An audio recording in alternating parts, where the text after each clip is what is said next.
엄청나게 큰 대중적인 시장은 아니고 이 틈새 시장이긴 합니다만은 아주 열렬한 추종자를 거느리는 어떤 브랜드가 하나 있다고 생각해 보죠. 근데 그 브랜드를 보유한 기업은 이 브랜드 로열티를 바탕으로 엄청난 투자를 하는데 품질이 결코 나아지질 않습니다. 심지어 더 나빠지기까지 합니다. 놀라운 건 추종자들은 그래도 등을 돌리지 않습니다. 오히려 환호합니다.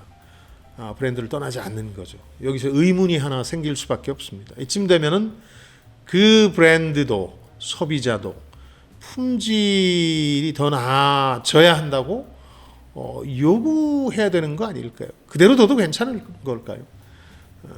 아니면 소비자가 직접 나서서 품질 개선을 요구해야 되는 걸까요?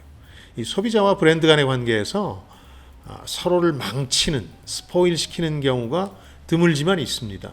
특히 소비자의 지나친 맹목적 충성심 때문에 브랜드의 품질이나 서비스 저하가 나타나는 경우였습니다.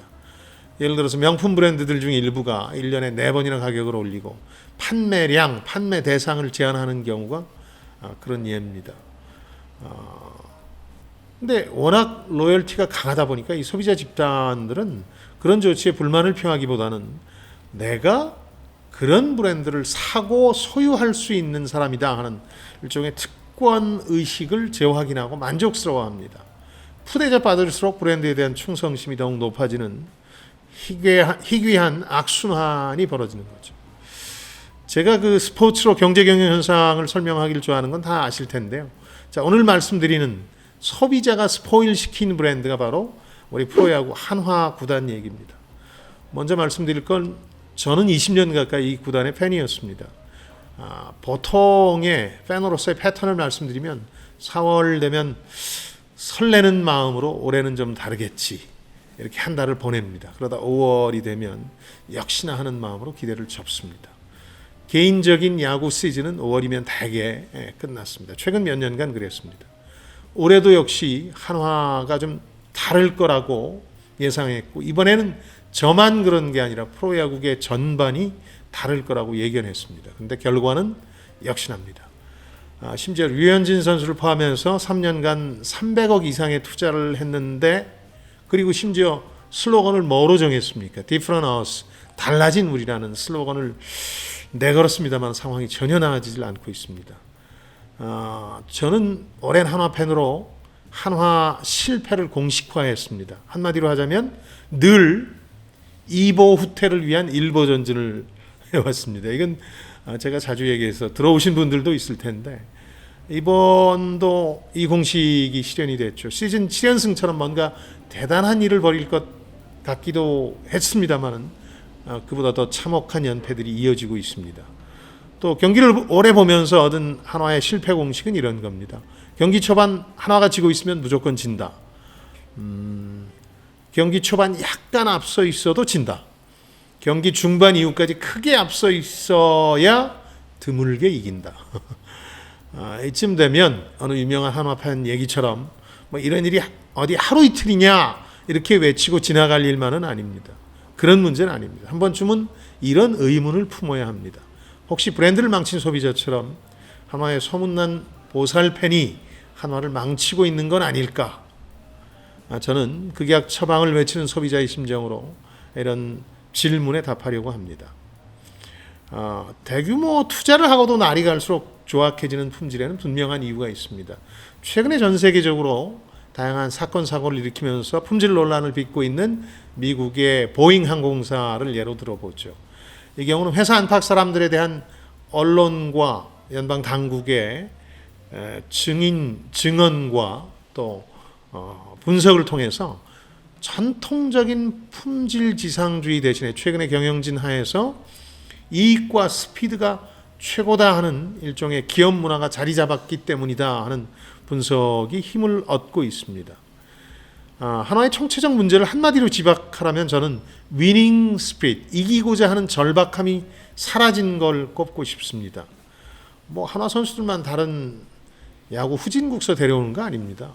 성적 안 좋았던 탓에 최근 몇 년간은 또 굉장히 수준급 선수들을 많이 뽑았습니다. 심지어 뭐 류현진뿐만 아니라 비싼 FA들도 데려왔습니다.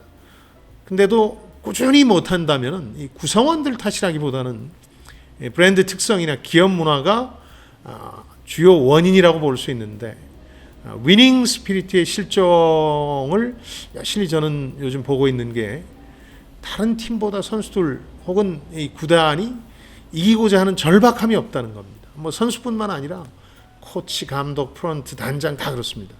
그나마 요즘 잘하는 선수들 몇 면을 보시면 기회가 많지 않아서 그간 아주 절박한 선수라든가 치열한 경쟁에 내몰린 선수들, 그러니까 위닝 스피릿, 개인적으로라도 이걸 되살리고 있는 선수들입니다. 최강야구 출신의 황영묵, 또 주전 자리를 빼앗겼다 기회를 잡은 김태현, 또 메이저리그 입성을 노리는 페라자, 웨인 선수 페라자, 뭐 이런 선수들 정도가 잘하고 있는 겁니다. 위닝 스피릿이 사라지면 경기에 지는데도 웃고, 또 이기면 오히려 어색해야 합니다. 오죽했으면은 한 해설자가 흙이 묻은 더러운 유니폼 입은 선수가 더 많아져야 된다, 이런 얘기까지 했겠습니까? 위닝 스피릿이 사라진 팀에 아주 빼어난 선수를 데려다 놓으면 어떤 일이 벌어지느냐? 팀 전체가 나아지는 게 아닙니다. 오히려 그 선수가 급격하게 나빠집니다. 구체적인 선수를 암시하는 게 좀 그렇긴 합니다만, 대전 황태자 소리 때문에 너무 자족하다가 무너진 골든 글러브 수상자도 있고, 또 1년 반짝하다가 환호에 취했는지 다시 무너진 90억짜리 FA 대여도 있습니다. 그 밖에도 많은 선수들이 한화에서 추락했습니다. 물론 부상이나 불운 다 또 할 수 있겠죠. 근데 1년에 144경기를 하는 프로야구에서는 부상이나 불운도 장기적으로 실력입니다. 뭐 이 선수들만 다른 환경에서 경기하는 게 아니지 않습니까? 위닝 스피릿 실종에 언론과 팬의 역할이 적지 않다는 게 제 생각인데요. 매년 꼴찌 수준인 팀과 선수의 지나치게 언론이 관심을 보입니다. 조금만 잘하면 대단한 얘기거리를 만들어내고 또 엄청난 인터뷰 기사를 내보냅니다. 심지어 최근에도 하위권으로 추락해도 상위팀보다 훨씬 많은 기사를 쏟아낼 때가 있습니다. 물론 영원한 꼴찌팀의 변신이라는 게 언론이 추구하는 자극적인 컨텐츠이기 때문에 불가피한 면은 있죠. 이런 관심과 기대가 이 선수와 감독에게 좋은 영향을 끼칠 리는 없죠. 이런 보도에 불을 지피는 게 바로 한화의 이른바 보살팬입니다. 성적이 나쁘면 나쁜 대로 결코 팀을 떠나지 않고 응원해 줍니다. 심지어 이들 가운데 상당수는 팀의 성적이나 보살팬, 뭐 이런 정체성도 일종의 그 특권처럼 여깁니다. 내가 관대하고 여유 있다는 증거다, 이렇게 남들의 호기심과 시선을 즐깁니다. 최근에 추락하는 팀 성적에도 불구하고 기록적인 대전구장 매진 행진을 이어가는 게 그 증거라고 볼 수 있겠죠. 근데 형편없는 품질을 계속해서 내놓는데도 환호하는 게 과연 좋은 소비자일까? 그런 태도로 자신이 좋아하는 브랜드를 더욱 좋게 만들 수가 있을까? 이런 의문이 들죠. 저는 이쯤 되면 한화 보살팬도 한번 바뀌어야 한다고 믿는데요. 그래야 팀의 추락을 이 선에서 막을 수가 있습니다. 뭐 그렇다고 8, 90년대 이름 났던, 악명 높았던 롯데나 기아 팬처럼 대패하고 떠나는 선수단 버스 붙잡고 불 지르고 못 가게 막으라는 얘기는 아닙니다. 그럴 필요는 없죠. 브랜드에 실망한 소비자가 브랜드에 응당 요구할 수 있고 또 요구해야 하는 것들을 하자는 겁니다. 남양 위협이 충격의 코로나 마케팅으로 국민들을 실망시켰을 때 소비자들이 어떻게 했습니까? 바로 그거죠. 이제 불매운동, 보이콧입니다. 그러니까 성적이 개선될 때까지 구장을 찾지 않겠다.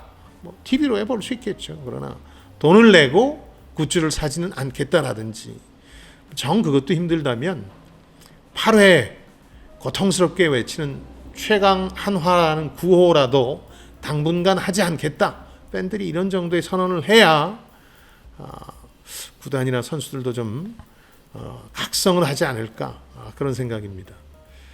보살팬은 더 이상 여러분들의 너그럼과 관대함을 상징하는 말이 아닙니다. 오히려 호구를 일컫는 신조어라고 봐야 합니다. 장담컨대 하나와 보살팬들의 불매운동은 잃어버린 위닝 스피릿을 한순간에 찾아줄 리는 만무하지만 선수와 감독, 프런트, 구단주 이런 사람들에게 정신이라도 번쩍 들게 해줄 겁니다. 뭔가 해보자는 생각이라도 하게 할 겁니다. 나쁜 소비자는 브랜드를 망치고 좋은 소비자는 브랜드를 일으키는 법입니다. 자, 지금까지 김방희였습니다. 저는 여러분들의 성공을 응원합니다. 자, 좋아요, 댓글, 구독하기 잊지 마시고요.